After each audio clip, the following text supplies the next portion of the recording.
Okay, so introduce yourself. Hi, I'm Matt Whitcomb with the U.S. ski team. Okay, and we're here in Quebec, and things did not go exactly to plan. How did that shake out for you guys starting from home in Cullen? Yeah, we've been watching this and tracking this COVID-19 virus for weeks and weeks now, and it's been in the back of our minds that this, what has happened would happen. We were hoping it wouldn't because we in particular wanted to race in Minneapolis so badly and bring the show to our fans and our families and friends. But the one silver lining to all of this is that for once, when something goes wrong, there's really nobody to blame. And we have some opportunities ahead of us while the season completely fizzled out and is leaving us quite empty and not ready to say goodbye to the sport and to each other, to our teammates and fellow colleagues.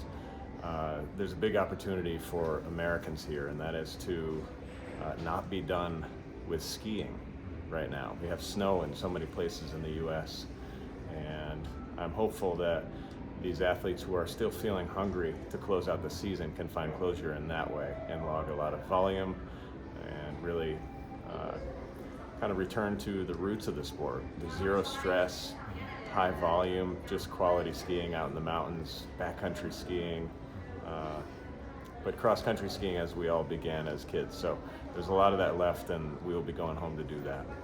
Yeah, so the traditional April ski your brains out.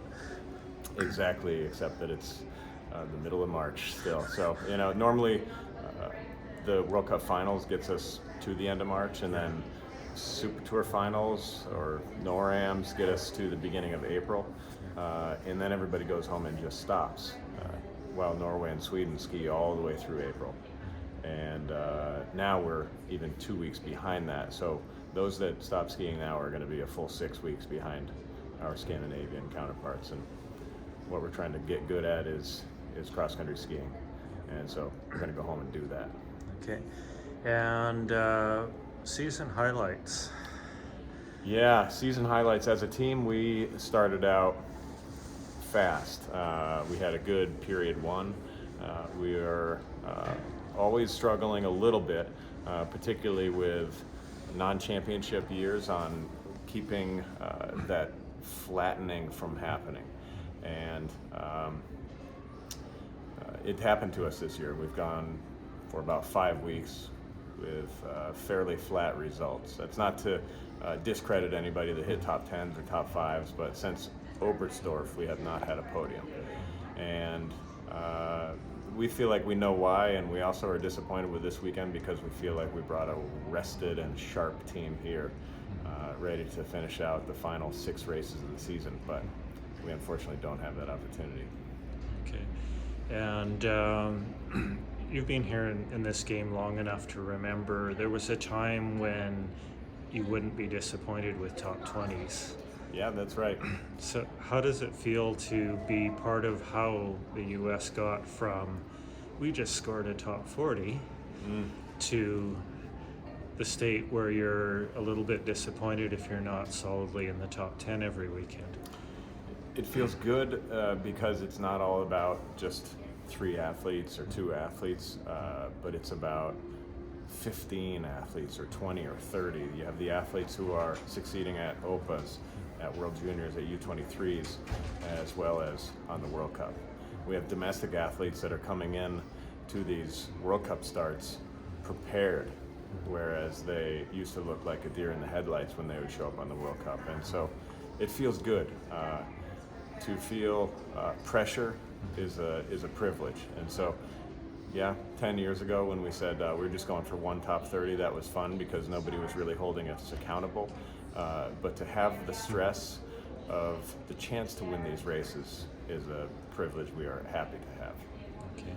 And how much of that athlete showing up prepared do you think comes to a whole lot of people getting North American starts over the last 5 seasons? It helps a lot, and while Minneapolis should be given a ton of credit for putting together what was going to be a incredible World Cup, I have no doubt. The Canadians are due a thank you from America for allowing us so many starts on home soil or close to home soil. So it makes a big difference when Gestev and Cross Country Canada put on these events. So Yeah, because this is fourth time in 5 years that we've had a World Cup in Quebec, and the U.S. is a host nation, which is kind of fun. Yeah, it is. Yeah. So, any idea how that came about?